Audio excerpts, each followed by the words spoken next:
Pay me, pay me, pay me my silver now. Pay me or go to jail. Pay me my silver now. Good morning, Bix Weir, roadrunner.com with your morning hornets, your sip of chaga coffee. Oh my God. I don't even know where to start these days when it comes to the collapse of our current system, the rebirth of a new system. I do have some good news for some silver holders. Every once in a while, you call it right on the specific type of silver that you hold. For a long time, I was advocating the pre-1965 coinage of the U.S. You could get it at times. You could get it almost at spot. I remember a time, a long time ago, David Morgan pointed this out, that you could buy pre-65 coinage at less than spot, meaning you're paying less than spot price, COMEX spot price, for the metal inside the coins. Now the premiums are through the roof. I don't recommend buying them right now. Premiums are, I don't even know if what is selling on the pre-65 side, but the premiums you're going to look at 50%, 60%, crazy premiums. And same with the Eagles. I, for a long time, recommended buying the Eagles. I was more on the side of, hey, this is the money of the United States of America, which offers up all kinds of benefits. But the benefit I was screaming about was that the laws for making fake silver eagles are a lot stronger than making fake rounds or 100-ounce bars, because it's counterfeiting, and the laws are much stricter there. But also the fact that the United States of America and the way sovereign currencies work, the American eagle can never, ever, ever be valued less than the melt price of silver, or everybody would just melt down their silver eagles. That's, in my mind, that's why the premium is so important. And the other thing, the United States of America has a certain amount of money that they have created, not Federal Reserve notes. So anything minted by the U.S. Mint is actually the money of America, the true constitutional money. And that might come into play. I think it will come into play as the Fed falls on the sword, starts raising. Everybody hates the Fed now. Wait till the next week, I think, they're going to raise rates again, or the week after. I think it's like the 27th or something. It's a perfect storm, and I'm going to get to that in a second. They're doing it all on purpose. This is all an orchestrated show. My advice for the last 10, 20 years has been, get your assets in your own possession, set up your lawn chair, and watch the show. This, my friends, is the show.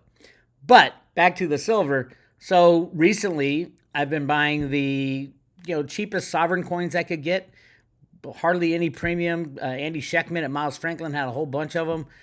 And sovereign coins meaning the Royal Bank of Canada, the Perth Mint, the British Mint, Krugerrands. And it turns out they have a huge premium right now because the Queen is stamped on the back. Now, I don't know how that will go over in the years to come as people learn more about who the Queen was and what she did, truthfully. Everybody might be throwing these into the river by that time. But for now, here's a great article on Shift Gold. Queen Elizabeth's death puts squeeze on already tight bullion coin market. The recent death of Queen Elizabeth II is squeezing gold and silver bullion coin markets that were already strained by tight supplies. There was an immediate and dramatic surge in demand for gold and silver bullion coins bearing the Queen's effigy upon her passing, according to news.com.au in Australia. Quote, collectors are scrambling to get their hands on coins with Queen Elizabeth's face as prices skyrocket after her death. Wow. Interesting. Collectors are frenzied and post-market prices are soaring, he said, adding that business increased fivefold after the death of the Queen. Remember, in silver, there's not enough silver to go around already. And now they're talking about a fivefold increase in the demand for her face. I don't even know how to explain it, but that's the beauty of investing in semi-collectible type stuff. Silver coins, I love silver rounds. Mainly because, hey, when silver's $10,000 an ounce, it's going to be hard to sell a 1,000-ounce bar, right? $10,000. That'd be what, 10 million, $10 million. Well, let's go to 100-ounce bars. Is $100,000 at $10,000 an ounce silver, and it is going there. So it'd be much harder to sell that. The person buying it is going to want to melt it down or drill it or something like that. I've always recommended the lower denominations. They're just easier to deal with, especially when silver is going to such a high price. It's like having a 100-ounce bar of gold. That's hard to sell at anything near, because you got to drill it now. I mean, that's the other thing that's going to happen, is the entire world is going to understand the fraud that had gone on in silver. There's so many fake silver and gold bars, especially gold bars. I mean, gold bars are very rarely drilled. You know, the way they test it is scratch the surface. Is there a little bit of gold on the outside? It's crazy for that amount of money. Imagine a silver 100-ounce bar compared to a gold 100-ounce bar, and the silver bar being a lot more valuable than the gold. Yes, they're going to require that the silver bar is melted down. There's going to be a lot of new refining capacity coming on, because everybody wants to melt down their bars.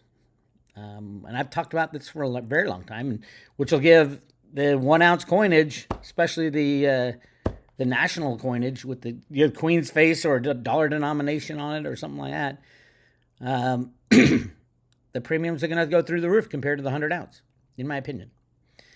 So that's where we are. Really interesting stuff. And then they even talk about, okay, so the Queen is gone. Everybody's scrambling for these coins. And then it's going to go over to King Charles, potentially, maybe. Are these satellite agencies of the UK going to put King Charles on the back of all their coins? Something tells me no. But the Royal Canadian Mint actually is basically saying that. Listen to this. The Royal Canadian Mint, the Perth Mint in Australia, the Royal Mint, which is the UK Mint, the Perth Mint in Australia, and the Royal Canadian Mint will begin phasing out production of coins featuring the Queen's effigy and replace them with coins bearing the image of King Charles. This includes the Canadian Maple Leaf, British Britannia, kangaroo coins. The logistics of this transition has not been announced, although it doesn't appear there will be any immediate stoppage of coin production. In a statement on its website, the Royal Mint said, quote, "As we respect this period of respectful mourning, we continue to strike coins as usual." The Royal Canadian Mint had a bit more detailed statement. Now listen to the Mint, and kind of put yourself behind the scenes. Are they going to still be under the rule of King and Queen, which they are now? Trudeau swore allegiance to the Queen of England when he got sworn in. The Royal Canadian Mint wishes to remind customers and businesses that the royal succession has no impact on coins currently in circulation. A change in monarch does not require the replacement of circulating coins. Therefore, Canadian customers and businesses can continue using all coins currently in circulation. We are working on a plan to issue a variety of coins commemorating Her Majesty Queen Elizabeth II's lifetime of service as the Queen of England. The Mint will also support the government of Canada as it works to determine a new obverse, the Hedge design, for future Canadian coins. What? Where's the King of England? Let me read that again. We are working on a plan to issue a variety of coins commemorating Her Majesty Queen Elizabeth II's lifetime as service as Queen of Canada. And then you would think, and we are working on a new coin with the effigy of Prince Charles. But no. I mean, King Charles. But no, it says right into that. After that, it says the Mint will also support the government of Canada, not the government of the UK, as it works to determine a new Hedge design for the future Canadian coins. Really interesting shit, if you ask me. Any coin collector, hey, who knows? But this right now is trading at a premium. Anything with her face on it. At some point, they may be melting these down, throwing them into the river. I mean, what would you do with a silver coin that had Hannibal Lecter's face on it? I don't know. Anyway, silver was monkey hammered, gold was monkey hammered. As we know, prices were, it's not even relative. Clearly, they knew what this is all about CPI. That fake number they throw out. Oh my God, consumer inflation came in at, it went up 8.3. Oh my God, 8.3. This was programmed in already. This was all planned, 100%, 1,000% planned. All the numbers that go in to get this number are fake anyway. Just keep that in mind. So 8.3 doesn't matter. But what does matter is that the consensus was it would go down to 8.1. Instead, it went up to 8.3. This is literally a computer click at the BLS, who reports, the Bureau of Labor Statistics, who reports the CPI. Consumer Price Index is a joke. It's a fraud. It's fake. 100% fake. So they can put any number they want. They chose to put 8.3. Maybe Jerome Powell, the head of the Fed, said, "Hey, we need to go higher because I have to put, add 75 basis points by the end of September." This is how the game is played. The stock market dies, this dies, it's all orchestrated. The strings are pulled. It is literally the Wizard of Oz. Back there, pulling all the levers behind the curtain. Used to be Alan Greenspan doing it. Then the bankers took it over, and I think it's controlled now by the Exchange Stabilization Fund, which is in the basement of the U.S. Treasury and at the New York Fed. That's how they do it. It's orchestrated. It's con, whatever. Get your silver in your own possession. Get your cryptos in your own possession. Some of the highlights: U.S. consumer prices blow away expectation, rise for the 27th straight month. We saw this tug of war between goods and moderating services remain strong. This is not a tug of war. They both moved up. Right now, I think the Fed is going to be looking at this with a lot of concern. This is not good news. This is no good news across the report, says Nomura. Headline CPI came in hotter than expected, 0.1% month on month versus expectation of minus 0.1% month on month. This is the 27th straight month of rising inflation. And while the ascent in energy fizzled, this is so funny. I mean, look at right here, the 2000, the diving inflation. That's a lie. That is a complete lie. I mean, it's embarrassing how much, even the Clintons, Bill Clinton back in the 90s lied and readjusted what is counted as inflation and readjust what's counted as income. It's just, the whole thing is a con. This is a faith-based game. I was talking the other day how the UK is talking about a zonk. A zonk is this coin they're going to make, a 1 trillion pound coin to pay off their debt. I mean, you don't even have to do it, but if you did do it, the U.S. could do, a $100 trillion coin and pay off the debt. That's the faith and confidence game. So what would the dollar be worth? Nobody knows. Nobody knows now. It's just a lie. Everything that goes into the components of determining value, they say, oh, it's a strong dollar. That's just, it's not freely traded. A lot of people say, well, that's compared to all the other crap currencies. No. It's all rigged out of the New York Fed in the basement of the U.S. Treasury. It's rigged via computers and derivatives. The U.S. dollar trades on the derivative market. That's the only place that the value of foreign exchanges are determined, the derivative market. Jamie Dimon has $5 trillion every day going out of his money center, in and out of his money center in Florida, every day. The more interesting thing is coming up, we're going to have the post of the OCC data on derivatives. So, and I think this is for the second quarter. The second quarter, they lag like a quarter and a half, but near the end of the month, the OCC data is going to come in. We used to look at it for the gold and silver, how much silver was being derivatized, until Bank of America borrowed all J.P. Morgan silver, over 1 billion ounces of silver. And I think that went to Warren Buffett, but we don't know.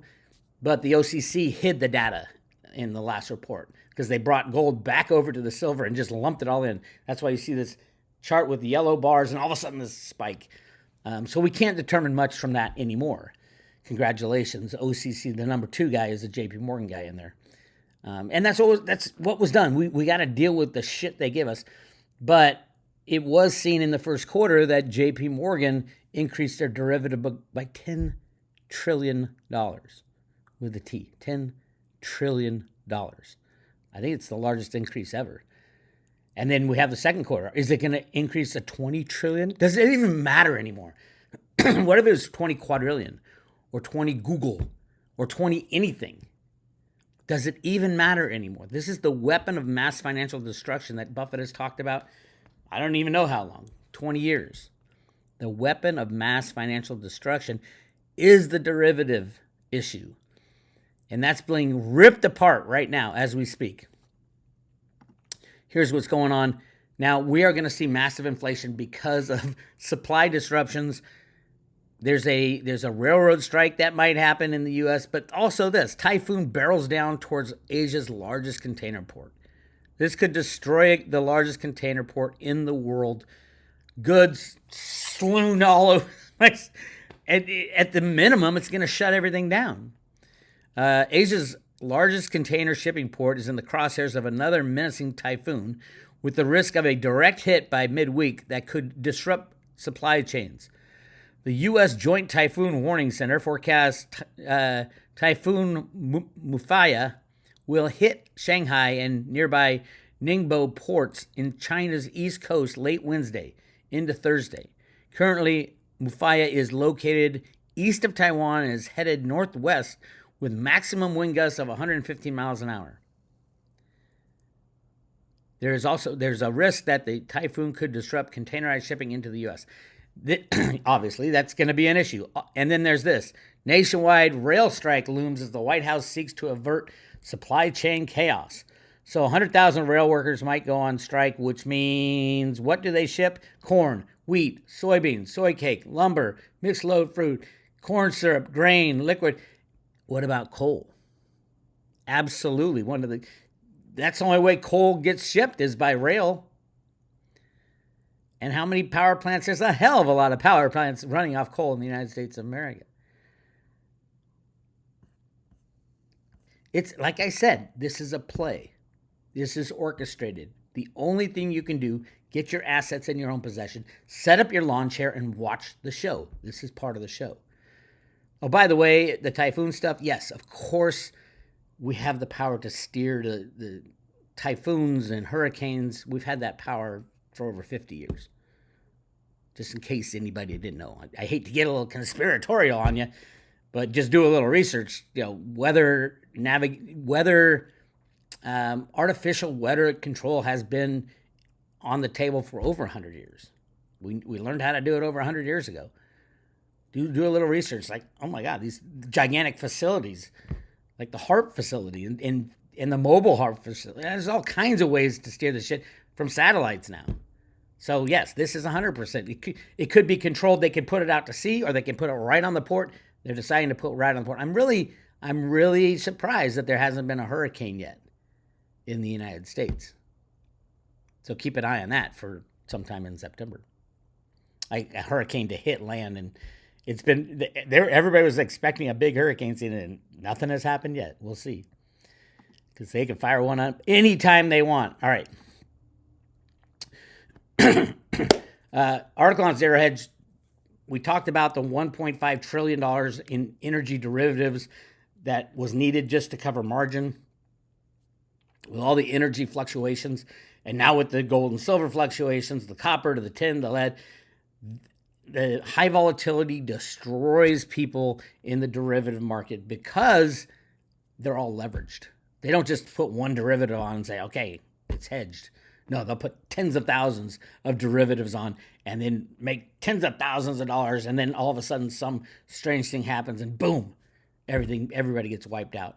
So we don't know. This article on Zero Hedge talks about why is it so important. It says CPI, it's all fake. Obviously we know. Inflation is not real. It's not a science. The selling the U.S. oil production is all it's being done is draining it for our future. The Biden administration will do anything, and I mean anything. And I'll get to that in a second too.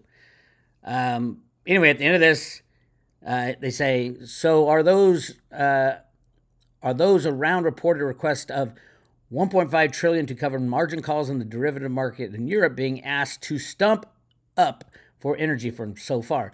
Who is on the other side of that trade? Are central banks and the taxpayers on the hook for it? They've already given, I think, 50 billion in bailouts. So the taxpayer has paid for the derivative book of the energy producers who are playing a con game with the energy markets, literally playing the markets and making more money. So heads I win, tails you lose. Heads I win, I take all the profits. Tails you and the taxpayer have to pay, either through the printing of money, which dilutes the money supply, or directly through taxation. Welcome to America. At least Western energy traders don't have to worry about accidentally, mysteriously falling out of windows like they do in Russia, or off their yachts as they do if they are Russian. But that doesn't mean they aren't hidden traps around, because there are. Anyway, let's wait for the inflation and roll the dice. So it's really interesting, crazy world right now. Did want to point out Germany's power grid faces collapse as millions stock up on efficient electricity heaters for the winter. So Russia's not giving them gas, so they got to heat via electricity, which is already, the bills are already through the roof. This is going to happen in the UK also, where they're trying to cap the price at $2,000 a year you have to spend on energy. Wouldn't you just spend it right away and then keep buying energy, keep buying electricity? Hey, I'm going to spend my $2,000 in the first month and then just keep running it if the government's going to pay for it. It's crazy. So in Germany, they're actually buying portable heaters. It makes sense, right? They're buying portable heaters. Where is it? Let me show you what they look like. There it is. They're buying these portable heaters, things like this. I mean, we all have been to the store and see the 50 different types of portable. Those are energy suckers, the least efficient way to heat your home. And everybody's buying them because they have no choice. Either that or get wood or burn coal if you have a stove. And oh my God, it is a complete mess. So Germany's power grid is going to collapse because they have no natural gas. Even if the natural gas comes from nukes or from somewhere else, the energy comes from nukes or somewhere else, they're screwed. This is falling apart faster than they can fix it, trust me. And then this, apparently the Biden administration has gone full-blown retard, and the DOJ is now going after everybody who is associated with Trump. I mean, obviously this is not legal. Obviously this is a way to destroy the United States of America, which is their plan all along, by the way, which was their plan all along and still is their plan all along. But this is just completely outrageous. Dozens of people associated with Trump are getting subpoenas. It is insane, and they control the media. So something's got to break, and I think it is very fast. Maybe revelations about the child stuff, which I have long been saying, hey, let's just pull a Band-Aid and get it done. Anyway, that's what I got for you. Hang on to your, or sell your Queen of England coins. If people want to pay more for that bitch, hey, go for it. Be my guest. No, there is no reverence that should be paid to that family or what they've done. They will pay the penance in the long run. So go to roadtoruta.com if you want more information on this stuff. Hit subscribe today. And at least today, we're still giving out Road to Ruta coins with every 1 year subscription. A 1 year subscription is $2.99. Gives you all the backstage passes, shall we say, to the Road to Ruta. And I will be talking to Jenny Moonstone, and we have a lot to talk about this Thursday. And I got some more private road stuff that I will be posting later this week. This is Bix Weir. Go to roadtoruta.com, hit subscribe today. I'll talk to you later.